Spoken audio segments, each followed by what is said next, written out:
Reeths-Puffer used to be one of the big football powerhouses in West Michigan. From the program's beginning in 1957, RP was dominant. A few years into existence, RP joined a conference called the Seaway Conference, and they never looked back. They won many conference championships, including the 1960, 64, 65, 68, 69, 73, 76, 77, 84, 85, 86, 88, 91, 92, 94, 95, and 97 seasons. In 1992, RP added their first and only state championship. They went 14-0 that year, winning the state title in the final minute. The years went on and RP remained dominant. They made the playoffs another 4 times in the next 5 years. Then the conference that they dominated so well disbanded. They were now an independent team, meaning they didn't play in a conference. Things didn't go downhill right away, but it didn't take long. The team won 5 games in both the 1998 and 2000 seasons and won 8 games in 1999, making the playoffs. After that, things took a turn for the worse. 2001 marked the first season ever that RP posted an 0-9 record. For the next few years, RP's victories were limited. In fact, from 2001 to 2004, they only won 8 games, posting a record of 8-36. After being down for years, RP finally started winning again. 2005 was the first winning season RP had since 2000. They went 5-4, missing the playoffs by 1 game. The next year, 2006, was the year that RP was going to break the 6-win mark and end their playoff drought. The 2006 team had what it took. They had a highly scouted running back, an experienced quarterback, and a speedy group of skill players and leaders ready to win. The one problem they had was a young, inexperienced group of offensive linemen. This was thought to be the main factor in whether the team won or lost. Nobody was too worried, though. This was the year. We were going to compete for the conference and for a playoff berth. The wind was taken out of the team's sails from the very first game, though. They were defeated by their rivals, Fruitport. They didn't let this defeat bring them down too much, though. They went to practice the next week with the intent of winning the next one, but they didn't, and the losses kept piling up. They received loss number 2, then 3, then 4. The worst part of all of it was that the scores weren't even close. The loss the first game was 6-26.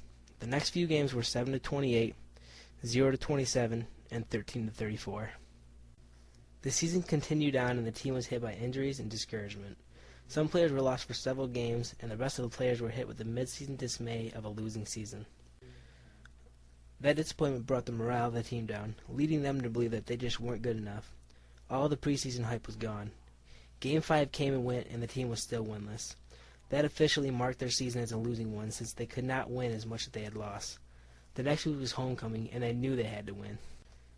They went into that week of practice with high hopes. They wanted to win the first game, but most importantly, they wanted to win homecoming.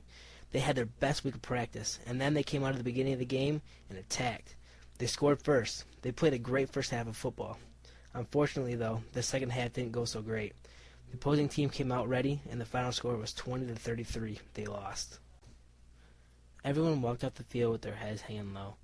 Every ounce of hope they had was gone. They now had it in their heads that their team was going to be the ones who turned the program back in the wrong direction. Weeks 7 and 8 both came, and both games were blowouts. They were now 0-8, and on the verge of repeating the performance of 2001. The last week of the season was here. They felt like failures. They were destined to go 0-9 and continue in the old Rocket ways, until one of the captains stood up and announced that they would not lose every game. This was the week. He was bound and determined to not only win, but send the seniors out with a bang and get things going in the right direction for the next season. The entire team now had a look in their eye, a good look, a look of desire and passion. They now knew what they had to do, and that was win this last football game. It was the only thing they could do to help the football program. They didn't want to repeat another 0-9 season. They looked at the schedule and saw the foes that stood in their way of achieving this lone victory. It was Zeeland East, who also happened to be 0-8 so far that season. So that Friday, under the lights and in the freezing cold, the Rockets took the field with the intent of winning. They played a tough first quarter, and the score still remained close. Neither team had scored yet. Then, RP surged. They scored numerous times. Unfortunately, so did Zeeland East. The game was still close at halftime, with the Rockets winning slightly. After halftime was over, though, RP came out and they played their best football all season.